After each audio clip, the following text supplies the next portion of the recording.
Olá a todos e todas, boa noite. Sejam bem-vindos a mais uma live do Instagram Biologia do Oprimido. Hoje a gente vai falar sobre raça, gênero e educação. Na verdade, raça, gênero e ensino de evolução com a professora Cláudia Sepúlveda. Eu peço para todo mundo já ir chamando, convidando todo mundo para participar dessa live. Todos que vocês conhecem, todos que têm interesse pelo tema, convida porque vai ser um bate-papo muito legal, muito massa, muito enriquecedor, tá? Chama todo mundo aí, eu vou chamar todo mundo aqui também e vamos participar dessa conversa aí todos e todas juntos, tá? Espero que esteja tudo bem com vocês durante essa pandemia, todos com saúde e bem. E espero que quem conseguir esteja aí estudando esses temas, porque, né, todo dia pipocam várias questões relacionadas a esses temas. Principalmente se você é professora ou professor de biologia, é sempre muito importante participar dessas discussões, dessas conversas e trazer suas contribuições, suas dúvidas. Lembrando que aí a caixa de comentários está aberta para quem quiser mandar comentários, dúvidas, esclarecimentos. Pode mandar, a gente, à medida do possível, vai ler aqui também e responder, tá bom? Então é isso, gente. Vamos ver se nossa queridíssima professora Cláudia Sepúlveda está aqui. Para mim é uma alegria muito grande estar conversando com ela hoje, porque ela foi minha orientadora na graduação e no mestrado também. Então vocês imaginem aí como é uma pessoa especial na minha vida e vai ser muito legal conversar com ela hoje sobre esse tema que tanto eu como ela gostamos bastante, tá? Ela já chegou, vou chamar aqui e é isso. Vamos lá. Lembrando que, assim, compartilhe também o perfil Biologia do Oprimido com seus colegas e suas colegas professores, que eu acho que aqui tem muitas contribuições enriquecedoras. Sempre depois de alguma live a gente coloca um material importante. Então, assim, mandem. Oi, Cláudia. Oi, querido. Tá bom meu Boa som? Eu acho noite. que tá com interferência. Tá legal? Agora tá ótimo, tá perfeito. Ah, que bom. E Cláudia, se aí? apresenta aí pro pessoal. Tem. Eu sou professora Cláudia, gosto de me chamar de professora Cláudia Sepúlveda, do Departamento de Educação da UFS, do Programa de Pós-Graduação em Ensino, Filosofia e História das Ciências, UFBA-UFS. E como o Matheus falou que eu vi antes, né? Estou feliz aqui de estar com o meu colega atual e que foi meu aluno. É isso. Acho que é isso. Podemos começar nosso bate-papo. Como bem disse aqui, Marília, Cláudia vulga a melhor professora. Bem, graças a Deus, nós temos muitos bons professores da nossa universidade, na UFS. E são esses professores e professores que fazem esse trabalho tão bom, principalmente com o ensino de biologia. A gente, na área de ensino de biologia, tem uma galera muito boa, faz trabalhos excelentes. E aí traz também para a gente essas discussões importantes. Por exemplo, a gente tem hoje, Cláudia, que a evolução é um dos pilares da biologia moderna. E é um pilar também, inclusive, para o nosso curso de licenciatura em biologia e também do bacharelado em biologia lá da UFES. Me diz o seguinte, por que é importante, dentro do ensino de evolução, pautar as questões de raça e gênero?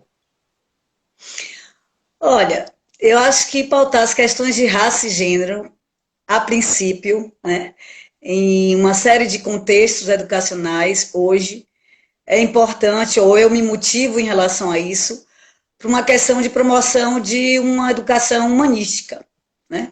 Uma educação emancipatória. Porque a gente tem ouvido bastante, né? Acho que a reflexão a respeito dessas questões de opressão tem aumentado muito, né? Graças aos movimentos sociais. E a gente, Matheus, tem visto justamente que o colonialismo, né? E o capitalismo se sustentaram e se sustentam em cima da exploração de corpos humanos, né? Em cima de alguns corpos, de alguns grupos.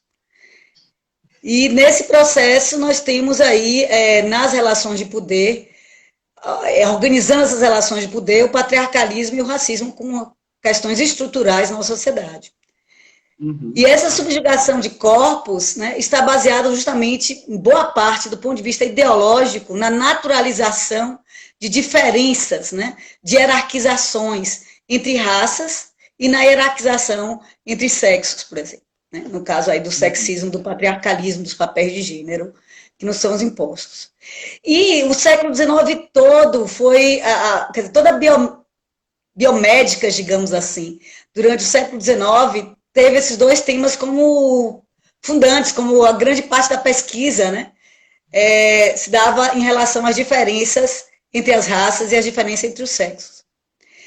E, inicialmente, bastante movimentados e bastante pelo campo da craniologia, né, da craniometria, né, então campos que, com base em medidas de ângulos faciais, de crânio, etc., estabelecia diferença tanto entre homens e mulheres quanto entre raças, principalmente europeus, não europeus, né? Enfim. E depois disso, essa craniometria, então, depois também ganhou força esses discursos racialistas, sexistas, enfim, com base no darwinismo, né?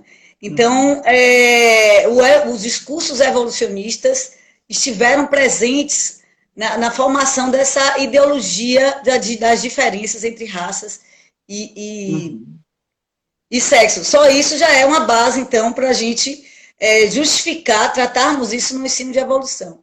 Então, é muito comum a gente trabalhar com a evolução, com o livro A Origem das Espécies, né? Quer dizer, nossa referência do ponto de vista de pensamento evolutivo, há uma história aí, né? Tanto pré-darwinistas como pós-darwinistas, com uma biologia evolutiva contemporânea, etc.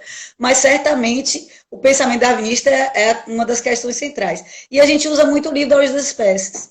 Mas tem um livro, né, que você conhece, você é um especialista nisso, inclusive pode me ajudar. Né? É A Origem do Homem e a Seleção Sexual, e que Darwin vai trazer essas discussões da sua teoria para a questão da humanidade. Né? Então, nós temos aqui três capítulos interessantes. 2 capítulos sobre características sexuais secundárias, não é isso? Do homem, engraçado que é do homem, e um sobre raças humanas, né? Sobre as raças humanas. E aqui nós temos aí algumas perspectivas de diferenças sobre sexo e raça, explicações selecionistas, inclusive, né? Para essas diferenças. Temos a questão da extinção racial e competição interracial, quer dizer, a ideia de que as raças em contato umas com as outras, né, mais civilizadas e menos civilizadas, e selvagens, né, que as selvagens em contato com as civilizadas entrariam em extinção, né, num momento de uma Inglaterra vitoriana imperialista, né, e promovendo uma série de genocídios.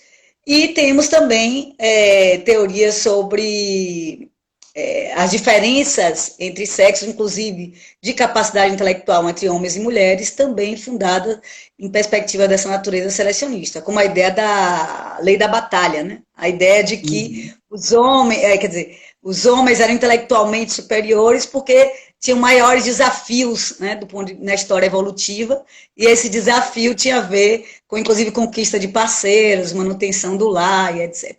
Então, são discursos evolutivos que certamente foram fundantes e no século XIX, mas que, inclusive, hoje ganham novos matizes, né? Isso é interessante dizer, que não é só uma coisa ali do século XIX. Então, até hoje, nós temos, por exemplo, livros como o do Richard Lin, né, que relacionam QI. Então, antes, na craniometria, era a correlação entre medidas de crânio e comportamento, etc. Hoje nós temos, por exemplo, correlação entre habilidades, né, ou, enfim, medidas no teste de QI, né, agressividade, crime e raça, né, em obras como essa do Richard Lin, por exemplo, Richard Lin, né, não lembro se você lembra dele, aquele psicólogo, acho que é Richard Lin, e que foi um discurso usado pelo Watson, né, para, inclusive, justificar, ou melhor, defender o não investimento, né, de políticas públicas em educação para negros nos Estados Unidos, né? Então, acho que essa é a base para a gente pensar por que, né, o ensino de evolução pode falar sobre isso. Como temos também em relação à gênero, até hoje a sociobiologia está cheia de discursos naturalizando papéis de gênero, naturalizando sexismos, né? Por exemplo, nas discussões sobre o orgasmo feminino. Né? É interessante que o orgasmo masculino, ninguém fala sobre o orgasmo masculino, porque dá conta da reprodução. E fica se buscando uma vantagem adaptativa para o orgasmo feminino, e nessas buscas tem coisas muito interessantes, né? Como, por exemplo, a ideia de que o orgasmo feminino é importante para estruturar a família monogâmica, né? A família doriana, digamos assim, como tem no Macaco Nu do Moore, né? Então é isso, assim, inicialmente, uma amostragem do quanto a gente pode trabalhar essas questões no ensino de evolução. Exatamente. Eu comecei logo perguntando isso, porque você vê assim que esse pessoal aí menos informado do escola sem partido, e enfim, esse pessoal mais conservador, tenta afastar essas discussões de cunho mais social, mais cultural da biologia, quando a gente vê que, na verdade, desde o início, desde lá da obra de Darwin, já está misturado. A gente já tem o Darwin tecendo considerações sobre raça, sobre gênero, considerações que influenciam a sociedade da época, considerações que são usadas para tomar decisões políticas sobre raça, sobre gênero, dentro de uma obra evolucionista. Então, não existe essa ideia de você conseguir separar essas discussões, porque elas estão sempre, já desde serem imbricadas. E elas estão ajudaram a construir um ideário social, né? Então, problematizar esses discursos é a gente entender a origem de certos estereótipos de raça, de gênero, que seguram ideologicamente os racismos, sexismos das nossas relações sociais contemporâneas, né? Isso, exatamente. Então, por isso que eu estou argumentando que essa temática do ensino de evolução pode contribuir para um ensino anti-opressão, né? Um ensino para equidade de gênero, um ensino para promoção de relações sociais mais justas, ao menos na escola, né? Ao menos na escola, para que a gente pense, inclusive, sobre essas relações no próprio ambiente escolar, por exemplo. E isso responde àquela pergunta clássica que todo aluno faz: ah, mas por que eu tenho que aprender isso? Para que eu vou usar isso na minha vida? Bom, você já pode começar não usando explicações machistas, explicações racistas relacionadas à evolução para poder explicar um comportamento humano. Isso já é um bom começo. E assim, é importante a gente colocar que neste perfil do Biologia do Oprimido, a gente busca isso também. Trazer um ensino de biologia que seja capaz de guiar melhor aquela pessoa que estuda para decisões mais bem fundamentadas, baseadas no conteúdo de biologia. Estabelecer a relação de raça, gênero e evolução é fundamental para isso, não é? Sim, certamente. É uma questão de... são possibilidades, vias da gente formar os alunos para uma ação sociopolítica, formar os alunos para uma visão crítica das dinâmicas de opressão, se entenderam nessas dinâmicas de opressão, aonde você está, e isso pode promover relações sociais mais justas. E aí você tocou uma questão interessante, inclusive, essa pode ser um modo da gente tornar mais significativo certos temas na escola, né? Inclusive motivar os alunos a estudar mais profundamente esses temas e dar um significado social a esses temas da biologia. E é muito importante você colocar essa questão, porque muitas vezes é retirado da biologia a responsabilidade de certas, digamos, diretrizes curriculares, que hoje, inclusive, são legais, como a educação das relações étnico-raciais, entendendo-a por uma ciência neutra, né? Quer dizer, isso, inclusive, é uma visão de uma ciência como uma ciência neutra, e retirando a responsabilidade dela, entre outras disciplinas escolares, de pautar essas questões. Isso que você coloca é muito importante. Exatamente. Gente, um salve para todo mundo que chegou aí.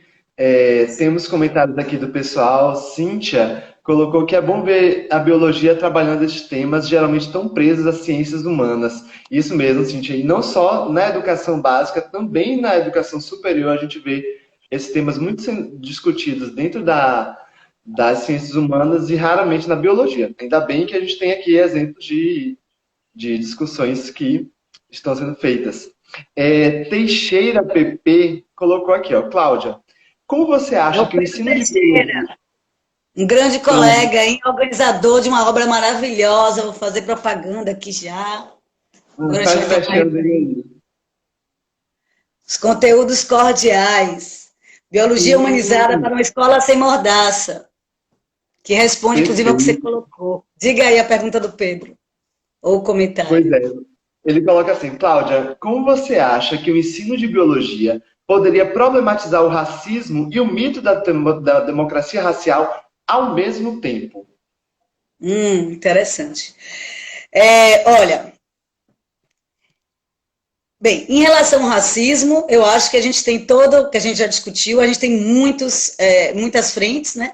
Essa frente no ensino de evolução, discutindo todo o caminho, né, que a biologia, quer dizer, o envolvimento histórico da biologia com a construção do conceito de raça, né? Inclusive, a gente percebe toda a história do pensamento evolutivo, ele é permeado por construções de discursos racialistas e racistas, né? De hierarquização de grupos humanos. E aí a gente tem uma série de temáticas, né? A degeneração racial, inclusive, que pode discutir a imagem a criminalização da população negra, por exemplo, pode ser problematizada a partir disso, a gente discutindo as teorias de degeneração racial do século XIX. Né? Então, uma série de vias para a gente discutir essa questão de como o discurso, a naturalização dessas hierarquizações, como historicamente isso foi construído. Em relação à democracia racial, eu acho que uma questão importante que a gente pode trazer é uma questão um pouco mais contemporânea hoje, por exemplo, do modo como está sendo construído um discurso de negação do conceito de raça pela genética, né? pela genômica. Eu acho que esse é um tema que eu não ia entrar, mas eu acho que é importante, é uma via para se falar, né? Mostrando como esse é um discurso que, por exemplo, eu ando preocupada e ando muito com um projeto de tematizar isso melhor.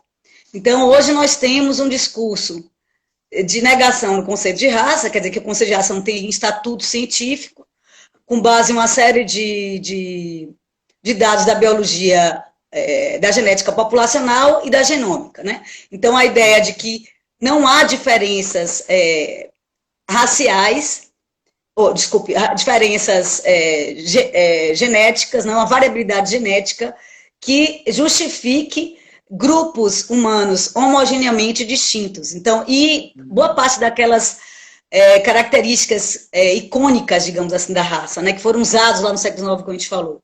Então, cor da pele, formato de nariz, ondulação do cabelo, uma série de questões desse tipo, elas, na verdade, têm relação com um número muito pequeno, né, de genes, por exemplo, de alelos. Então, isso leva a... Enfim, então tem uma série de questões que mostram que, do ponto de vista genético, as raças não se sustentam, ou seja, como subespécies, por exemplo. Né? Tranquilo.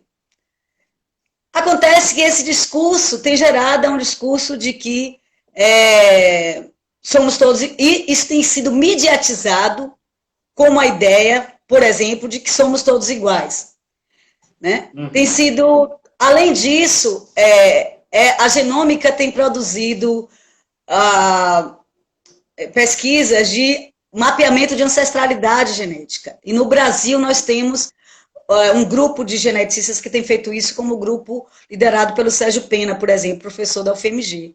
E tem criado também mapeamento de, por exemplo, tem uma coisa que virou midiática, que é o mapeamento do genoma ou da ancestralidade de pessoas eminentes negras, né? Como, por exemplo, Neguinho da Beija-Flor, Daiane dos Santos, etc. E se mediatizou isso, inclusive, por exemplo, no caso do Neguinho da Beija-Flor, se colocando que ele tinha, nem me lembro quanto, acho que 80%, nem me lembro, 60%, 70% um bocado. de genes europeus, né? E esse discurso todo tem criado uma perspectiva, por exemplo, de minar as políticas afirmativas, como a questão das cotas. Tem se discutido, olha, como podemos dizer quem é beneficiário das cotas, como podemos dizer quem é negro no Brasil. Então, essa é uma outra forma contemporânea de discursos genéticos e evolutivos, né, que, de uma certa forma, dão um novo verniz à perspectiva da democracia racial. Eu diria que esse é um possível caminho. O Pedro me botando aqui em perguntas difíceis, né? Mas eu acho que é um tema que a gente ainda pode discutir melhor. Mas vamos lá. O que mais que temos para falar aí? Eu acredito que foi aí na questão-chave, que é a negação do conceito de raça, né? Porque tanto o racismo quanto o mito da democracia racial se fundamentam num modelo de sociedade em que existem raças biologicamente divididas e que existe uma população como a brasileira que essa divisão é frágil. Mas aí quando você tem essa questão da queda do conceito de raças humanas na biologia, você já mexe bastante com isso e é isso. O ponto que você foi bem em cima. Importante dizer que essa discussão sobre que raça não tem estatuto não é algo também, digamos assim, totalmente consensual. Né? Então, mas é um dos discursos que tem se tornado mais mediatizados, inclusive, no Brasil, e tem atingido, inclusive, os livros didáticos, estão nos livros didáticos. Né? E o problema não é só isso, uma questão mesmo aceitando-se, ou seja, ainda que também tem certas polêmicas em relação a isso, mas de maneira geral, realmente é mais hegemônico a ideia de que as raças não se sustentam em termos genéticos. Mas mesmo aceitando isso, a questão é qual é a decorrência dessa ideia, né? O que é que isso se coloca? Então é preciso reafirmar o caráter de construto social do conceito de raça, como a gente está dizendo, quer dizer, é um conceito historicamente construído e um conceito que tem, então, significados vários, né, a partir tanto do contexto histórico como de que grupo e que projeto político está usando. Então, isso é uma coisa importante também de se colocar. Olha o gênero, e a gente está abandonando o gênero. O tema da raça e gênero. Só para concluir, é porque na esteira dessa mesma discussão, Ângelo colocou aqui uma pergunta que foi: você pode falar um pouco sobre o conceito de raça biosocial e como incluir a epigenética sem voltar a um essencialismo? Botei essa pergunta logo porque ela conversa bastante com o que você já estava falando. Menino, vocês estão me botando em cada cilada danada hoje, né? Esse é um tema que eu tenho me acercado muito muito recentemente, né? É um tema, inclusive, que a gente começou a abordar pensando na discussão da vulnerabilidade da população negra ao Covid, né? E, enfim, nos deparamos com essa questão e também ao tentar mapear essa polissemia do conceito de raça. Olha, eu acho, assim, o problema, eu acho que pode ter coisas muito interessantes desse ponto de vista, mas, por outro lado, a questão nós estamos acostumados com a visão determinista da causalidade na biologia e genecentrista. Então, o problema é que dificilmente nós nos deslocamos dessa visão. Então, assim, o conceito biosocial de raça, a ideia de que eu não sei se todos também estão permeando, até para eu também pensar, falar um pouco sobre isso, né? Então, a ideia do conceito biosocial de raça é a ideia de que a raça é um fenômeno social, né? Assim como o racismo, e como a gente disse, é uma construção, é um fenômeno social. Não tem estatuto biológico, mas os efeitos do racismo, o racismo tem consequências biológicas hoje no corpo das pessoas que são racializadas, no corpo das pessoas que são alvo do racismo.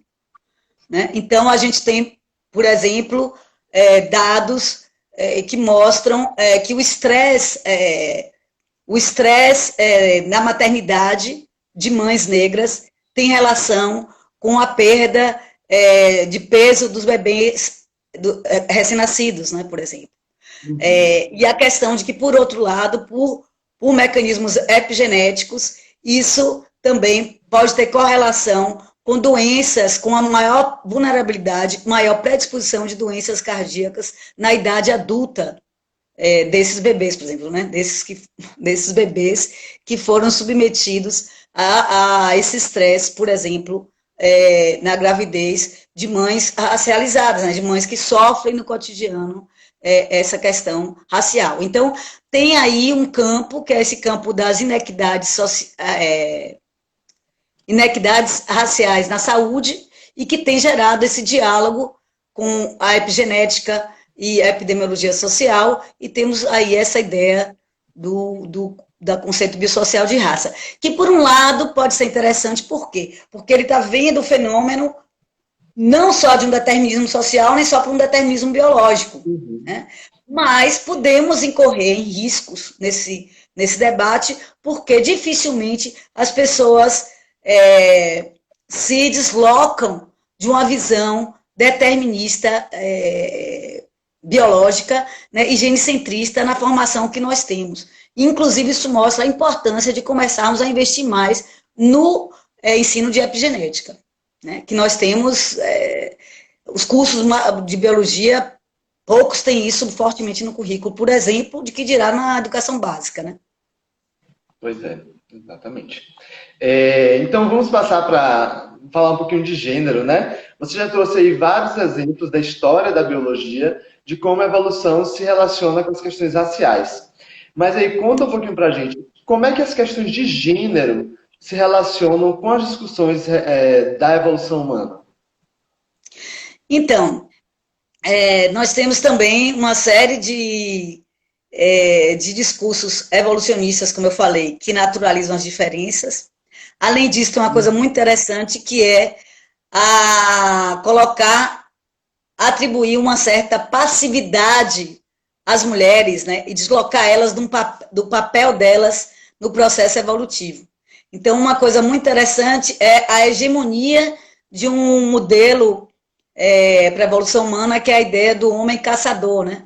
A ideia de que a bipedia, né, de que a evolução dos símios quadrúpedes para os hominídeos, né, bípedes, com produção de ferramentas e, portanto, também a questão de uma capacidade intelectual, maior caixa craniana, etc., estariam impulsionadas pela atividade da caça, né, que é uma atividade atribuída aos homens. Então, desse modo, nós teríamos a atividade dos homens, né, e a agressividade dos homens como o motor da evolução nesse modelo, que é o mais hegemônico e, enfim, acho que até a década de 70 não era muito questionado, 60, 70. E depois você teve a entrada de algumas mulheres, né, na primatologia, levantando uma série de dados sobre as fêmeas, né, que isso é uma coisa muito interessante, inclusive, né, o próprio androcentrismo na produção da ciência, né, nós temos algumas feministas e epistemólogas trabalhando sobre isso, e a entrada dessas mulheres fez com que, inclusive, nós tivéssemos dados das fêmeas primatas, porque elas às vezes não eram nem olhadas, ou seja, a própria escolha do objeto, né, nós não tínhamos nem estudos sobre a atividade de fêmeas primatas. E do ponto de vista também da história da evolução humana.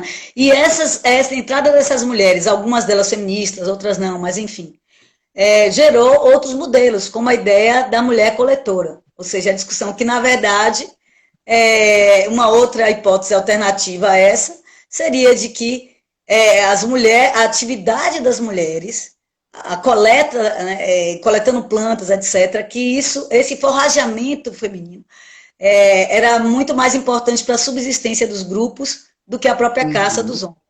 e que, portanto, a mulher teria um papel ativo, sim, na evolução, e de que boa parte da tecnologia foi desenvolvida por mulheres coletoras também. Então, essa, por exemplo, é uma pauta que a gente pode trazer do ponto de vista do ensino de evolução para discutir gênero, além daquelas questões que eu te falei. Quer dizer, nós temos hoje na sociobiologia, na psicologia evolutiva, uma série de explicações selecionistas que, de uma certa forma, vão naturalizando, digamos assim, papéis de gênero, né? Como eu falei, essa questão, eu chego a achar hilário, sinceramente, a questão da discussão do valor adaptativo do orgasmo feminino como uma estratégia para a manutenção da família monogâmica, né? A ideia de que um sexo de qualidade e frequente tornaria os homens fiéis a essas mulheres e, por outro lado, essas mulheres também estariam fiéis aos homens enquanto eles estão na caça, e isso geraria o casal da Oriana lá, né? E que isso tem uma vantagem adaptativa, por exemplo. Alguns dos...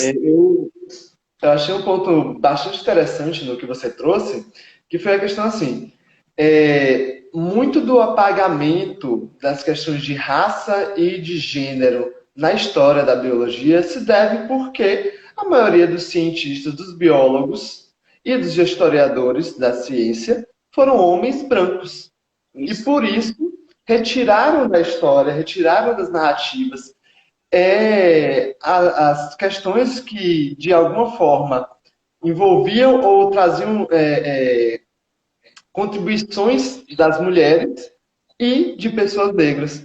Então, assim, eu vejo que uma maneira muito poderosa da gente contornar essa história vergonhosa e trazer à tona as contribuições de pessoas negras e de mulheres para a ciência é ter mais negras, negros e mulheres fazendo ciência e fazendo história da ciência para poder mostrar que essas questões não podem passar batido e que elas existem lá desde o princípio dos estudos científicos.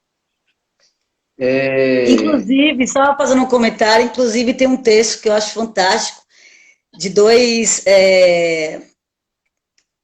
antropólogos britânicos, né?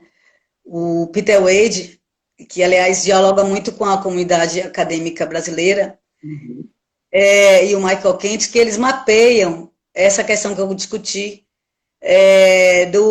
de como o discurso da genética contemporânea tem sido usado nos argumentos contra cotas, né?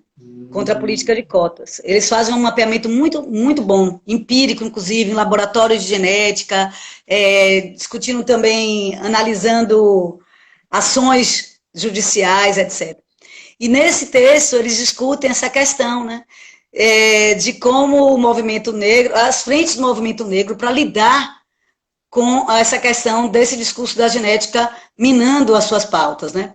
E aí uma das discussões precisamos de geneticistas negros, né? Que possam construir outros argumentos, outras narrativas, inclusive, que eu não entrei nem nessa seara, de questionar questões metodológicas que existem nessas pesquisas de mapeamento de matrilinhagem, patrilinhagem, de ancestralidade genômica de grupamentos humanos, né?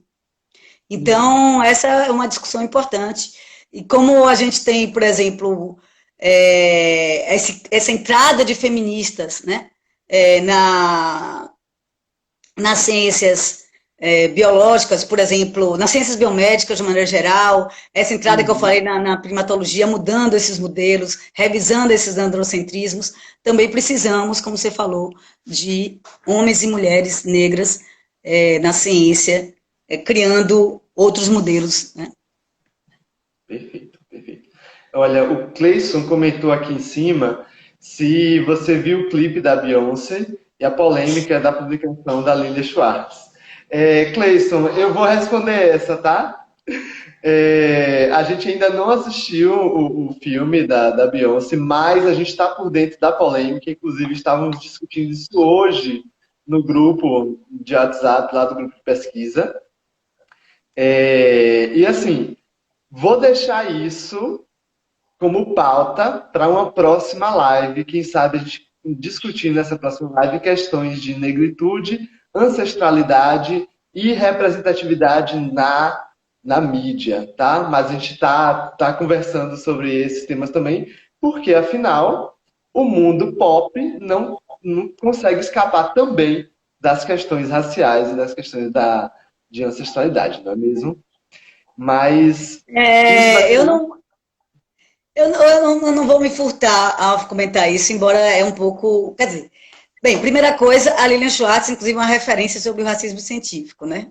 Então, eu já estava aqui pensando, se você me perguntar sobre leituras, você tinha dito que ia perguntar sobre leituras, eu já ia falar sobre o livro dela, e aí ia ter que fazer, talvez ou não, passar batido sobre essa discussão, né? Então, o espetáculo das raças da Lilian Schwartz é, sim, uma boa referência para mapear essas construções desses discursos que a gente está falando aqui no Brasil, né? O quanto, inclusive, aquele discurso racialista da Europa chega no Brasil do século XIX, que é uma coisa que eu não falei, aproveitando para falar, né? E vai ser usado para interpretar, podia ter comentado isso melhor na discussão até do Pedro, né? Para interpretar o problema do Brasil, o problema do Brasil se tornar civilizado, né?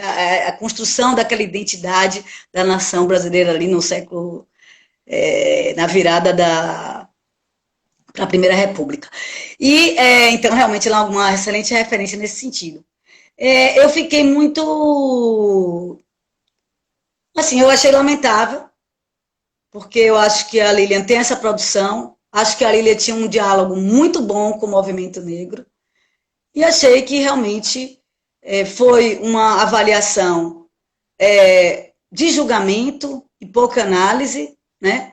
Inclusive, alguma hora eu quero ver a análise do Cleison sobre isso, né? Que trabalha sobre essas questões, inclusive de afrofuturismo, etc. Então, e acho muito delicado, realmente, uma pessoa de etnia branca questionar, de certa... Não é bem questionar, mas assim, ponderar a estratégia de luta antirracista de uma mulher negra. É um pouco complicado, é bem complicado nesse sentido, ainda que ela faça esses estudos. E aí eu deixo a dica aqui, pessoal, que é o seguinte: não só a Lília tem material produzido sobre a questão racial no Brasil, a gente tem inúmeros pesquisadores e pesquisadoras negras e negros que trabalham sobre essa questão e que merecem ser lidos também. Então, bora pesquisar também essas referências para poder usar, como a gente estava conversando na estante, deixar que pessoas negras, que mulheres contem a própria história e façam Sim. também ciência. Para isso, a gente tem que valorizar também essas leituras. Só pesquisar aí, tem bastante coisa que a gente E ela também não é vai referência postar. propriamente para o racismo, mas para o racismo científico é uma boa referência, mas temos outras pessoas, o Munanga, né, é uma pessoa que produz bastante sobre essa questão, e a discussão do conceito de raça, por exemplo. Só para citar um, que teríamos vários, e vamos citar Tem o outros. Maia também, eu esqueci o nome dele agora, que escreveu um artigo lá Mas, com o enfim, Show. eu acho que foi uma branquitude, só para finalizar, e depois a gente vai nessa. Mas vamos lá, outras questões. Eu tenho uma questão também importantíssima aqui, Cláudia, que é o seguinte: a gente estava falando, e toda essa discussão, meio que a gente entende num contexto, por exemplo, de um curso de biologia, um curso superior de biologia, a gente entende que a importância dessas discussões é muito patente. Mas você acha que é também possível e importante trazer discussões de raça, gênero, no ensino de evolução da educação básica? Sim, eu acho que é urgente, né? É urgente. E eu acho que a gente vai trazer aí a resposta para dois apagamentos, né? Quer dizer, tem melhorado um deles bastante e outro, acho que talvez nem tanto. Quais são os dois apagamentos? Tanto o ensino de evolução, né? De uma maneira geral, a gente tem dados, né, inclusive, né? Assim, de que o ensino de evolução é pouco pautado no ensino médio de biologia, né? E a evolução é uma como você colocou, né? É uma ideia central, né? Organizador do pensamento biológico, e é importante para entendermos uma série de fenômenos socioambientalmente importantes, né? Como nós temos também uma oportunidade de responder a demandas de uma educação anti-opressão, né? A demandas urgentes de uma educação que promova direitos humanos, né? Que promova justiça social. E aí, eu acho, inclusive, por exemplo, né, nós temos possibilidades no currículo muito oportunas de fazer isso. Né? Uma questão que eu não discuti ainda e que foi pauta de várias das nossas lives, a questão da anemia falciforme, né? Quer dizer, das doenças falciformes. Então, por exemplo, entender a predominância da anemia falciforme na população negra, né? Entender, inclusive, que essa predominância não significa que a anemia falciforme ou a doença falciforme seja algo inerente ao corpo negro, como foi caracterizada, né, e racializada na época de sua descoberta, em 1910, nos Estados Unidos. Entender isso é possível pela teoria da seleção natural e, por outro lado, é um bom modelo didático para trabalhar a teoria da seleção natural. Então, por exemplo, é um contexto oportuno para a gente integrar a educação das relações étnico-raciais no ensino médio, né, ao ensino de evolução. Porque nós temos aí a questão de entender essa predominância como uma adaptação ao hiperendemismo de malária.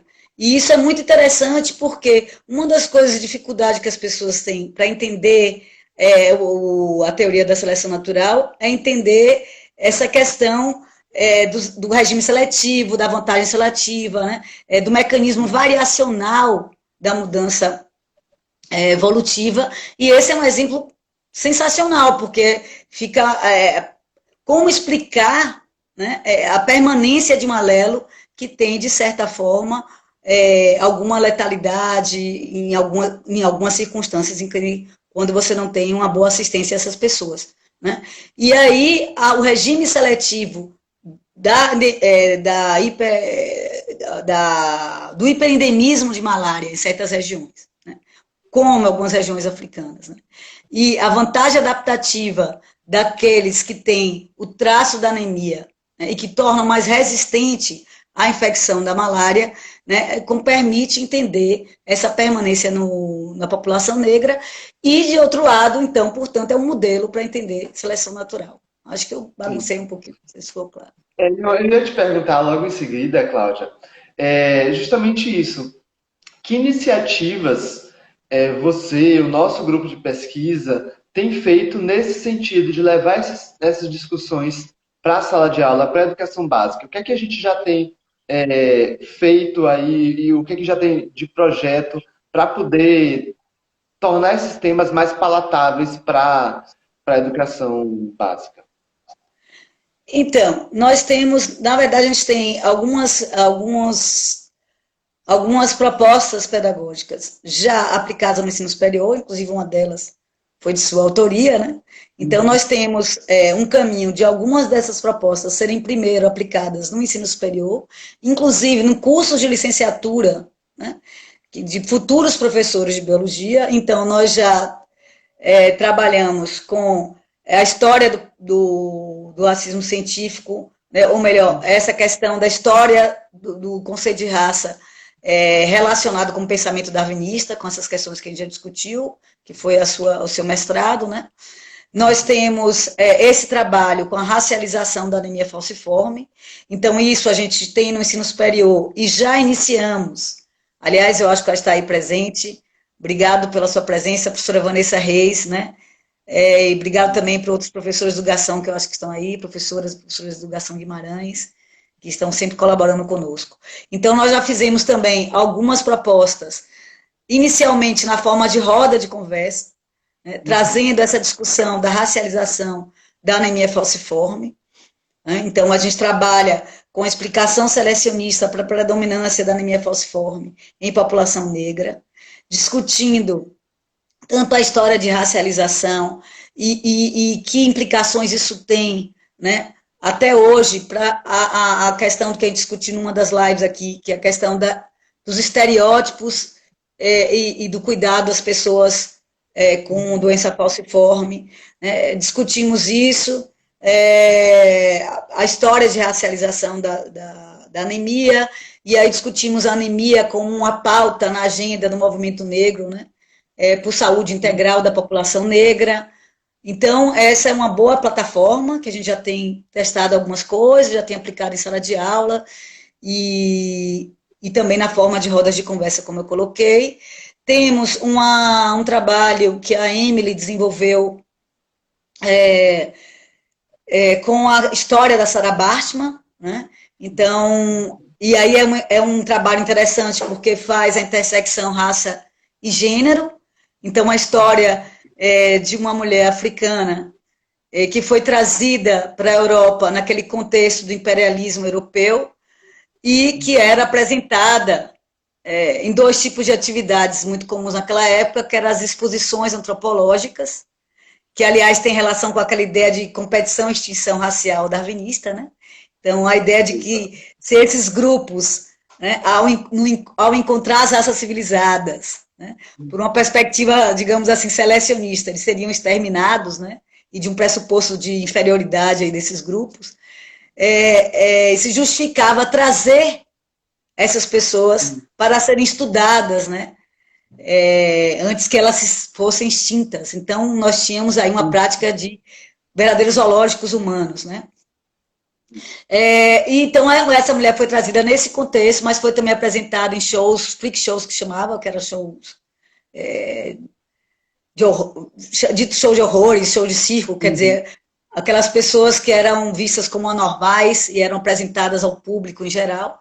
E aí a história, por outro lado, essa mulher também foi meticulosamente estudada, né, desenhada, medida, dentro daquela perspectiva de crinometria, uma série de coisas, por cientistas como o Cuvier e o Santilieri.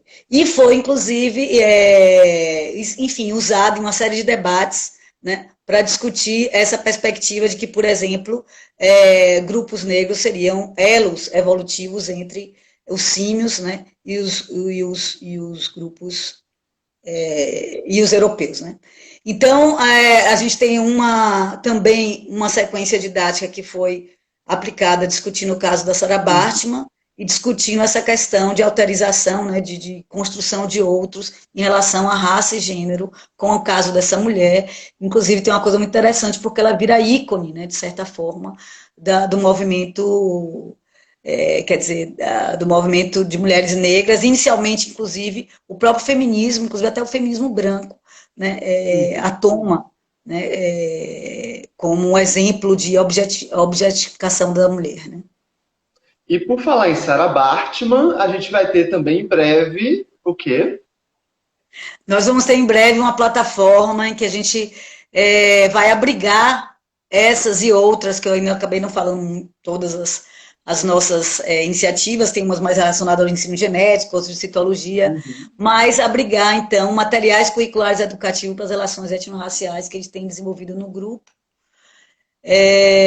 Falando disso, isso é o nosso grupo, mas é preciso dizer que tem outros grupos trabalhando nisso. Por exemplo, o grupo coordenado pelo professor Douglas Verranja, que foi nosso convidado para a nossa primeira live, também tem uma série de trabalhos nesse sentido, inclusive nesse livro que eu falava, né, que foi um dos organizadores, é o Pedro Teixeira, que estava aí conosco, não sei se ainda está. Nós temos aqui também uma proposta para ensino de evolução voltada à educação das relações étnico-raciais. Nesse caso, a ideia é de que os diferentes grupos humanos culturalmente contam histórias sobre a origem humana. Então, isso que organiza essa proposta. Então, narrativas africanas sobre a origem humana, e assim como da ciência. Então, dizer que temos também outros grupos produzindo essas iniciativas. E a gente não podia deixar de falar também da nossa exposição Ciência, Raça e Literatura, que traz contribuições enormes, né, em todas as discussões sobre na interface ciência e raça, discussões na interface gênero e raça, gênero e ciência, é uma exposição muito rica, esse acervo que a gente tem, e que já visitou muitas escolas públicas daqui da Bahia. Então, também vale a pena vocês darem uma olhada, pesquisarem mais sobre essa exposição que a gente faz aqui com materiais. Conta mais um pouquinho aí pra gente, Cláudia. A gente pretende organizar, inclusive, uma versão virtual dessa exposição, né? E a exposição, uma coisa muito interessante da exposição é que ela tem uma curadoria extremamente coletiva e seus materiais, todos eles foram criados em ações educacionais da licenciatura de Biologia da UFES e em cursos de pós-graduação na UFBA, né, na UFBA-UFES, né? Então, isso é muito interessante porque em cada edição dessa exposição a gente ganha novos artefatos a partir da produção desses estudantes, né, e do que eles tematizam, inclusive aí uma retroalimentação, né, entre esses materiais curriculares educativos que eu falei, quer dizer, essas iniciativas de trazer isso para a sala de aula da licenciatura, essas temáticas.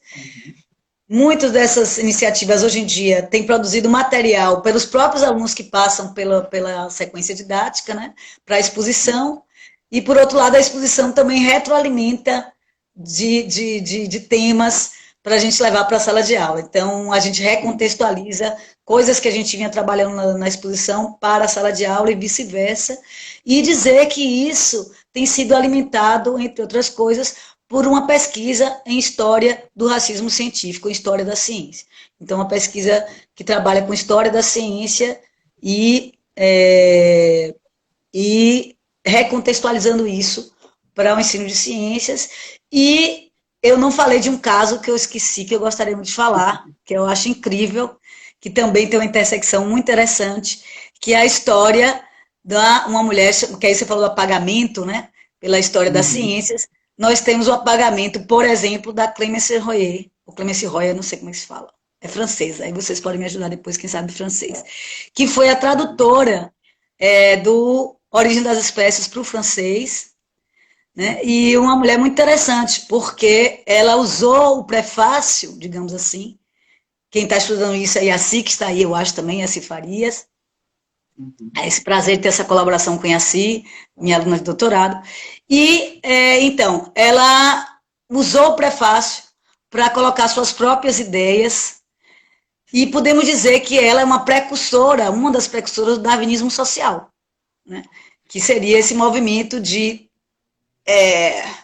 trazer ao pensamento darwinista para explicar fenômenos sociais. E é uma mulher muito interessante porque ela tem pautas feministas, como o acesso das mulheres à ciência e à educação, ali no século XIX, mas enfim, como também mulher do seu tempo, e branca e etc., é também uma das teorizadoras do racialismo daquele período. Então, é uma mulher muito interessante nesse sentido e que também oportuniza a gente a discutir essas questões de raça e gênero de maneira muito sui generis até, né? Quer dizer, uma mulher que tem essas duas facetas aí e um protagonismo na ciência muito interessante. Então, também dá para discutirmos essa questão da invisibilidade das mulheres na ciência. Então, respondendo aí aos comentários da professora Amanda e de Salvétia sobre como é que a gente faz essa formação dos professores em relação a esses temas. A gente tem várias frentes de formação, como Cláudia falou aí. Tem um trabalho na disciplina que ela dá na graduação, na licenciatura em Biologia, que faz esse trabalho de formação em relação aos diálogos entre raça, gênero e evolução. A gente também tem os trabalhos dos graduandos envolvidos nessa exposição. A gente tem as próprias pesquisas dentro do grupo de pesquisa que também colaboram nesse sentido de formação de professores. E no caso da formação continuada, a gente vai ter essa plataforma Sarah Bartman com os conteúdos, com os as sequências didáticas, os materiais curriculares educativos sobre esses temas, está disponível. E também a gente faria, por exemplo, este ano, não deu muito certo por conta da pandemia, mas a gente faria esse ano um seminário sobre racismo científico e educação das relações étnico-raciais no ensino de biologia. Se tudo der certo, ele vai sair ainda, talvez, no ano que vem. E tem outras frentes para a gente levar essa formação em relação a esses temas, tanto dentro da graduação, quanto em termos de formação continuada. Sobre isso, eu queria dizer algumas questões. Eu acho que a gente ainda precisa ter um investimento maior nisso. Inclusive, não só levar essas propostas, mas, na verdade, discutir com os professores possibilidades, propostas que venham deles mesmos, né? Quer dizer, que sejam desenvolvidas pelos próprios professores. Inclusive, nesse seminário, a ideia era GTs, né? Uns grupos de trabalho. Queria dizer também que a gente está estudando a possibilidade de fazer um curso online como uma proposta de extensão no que se chamou chama Período Letivo Extraordinário da UFES. Então, a gente está estudando essa possibilidade. Na verdade, a gente estava vendo se a gente conseguia lidar bem aí com as plataformas virtuais e estamos pensando num projeto para isso. E aí a gente vai divulgar, então, esse curso. Isso, em breve, pessoal. Sigam o Instagram Biologia do Oprimido para saber mais detalhes sobre isso, quando é que vai rolar o curso, como é que vai ser. Sigam a gente aí para ficar de olho nisso também, tá? Cláudia, tá faltando só 4 minutinhos para terminar a nossa live. Eu ia pedir para você indicar livros e textos, mas eu acho que a gente vai ter que postar isso depois. Mas não tem problema, eles vão aparecer. Mas então, nesses minutinhos finais, faz aí os teus agradecimentos, tuas considerações finais. Se quiser indicar um livro também, dá tempo. Tá, eu vou fazer meus agradecimentos, mas não sei se vou indicar livros, porque a gente pode, de repente, posso mandar para vocês e o Biologia do Oprimido colocar aí. Mas eu queria dizer que é muito importante para esse tipo de proposta que a gente dialogue com os movimentos sociais.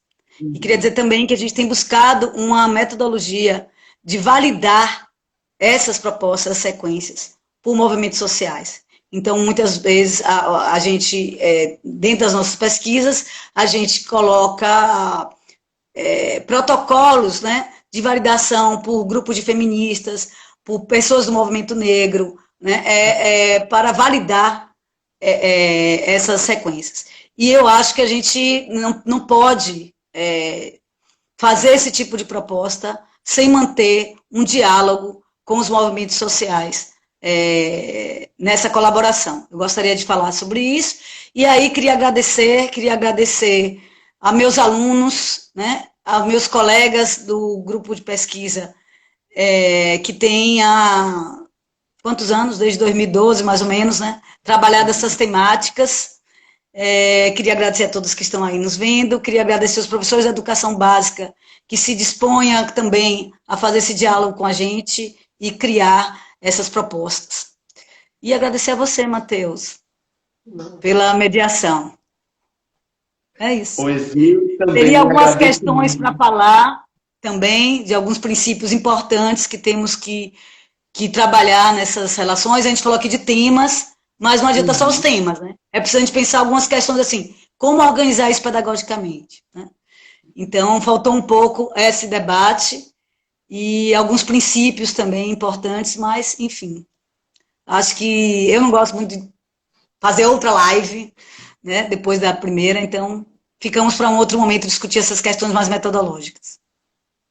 E é isso, gente. São discussões que a gente sabe que não se encerram aqui, não vão se encerrar, mas a gente terá outros espaços para poder dialogar mais sobre isso. Nossos Instagrams, nossos WhatsApps estão aí para isso, nossos contatos, e-mails, artigos que a gente escreve. Então, bora lá conversar academicamente, produzir conhecimento. Cláudia, muito obrigado por essa live, foi maravilhosa. Todos vocês que participaram, comentando, mandando perguntas, assistindo, muito obrigado também. Fiquem atentas e atentos às novas programações e às novas lives, tá? Um beijo a todos, se cuidem, cuidem da família de vocês e até mais.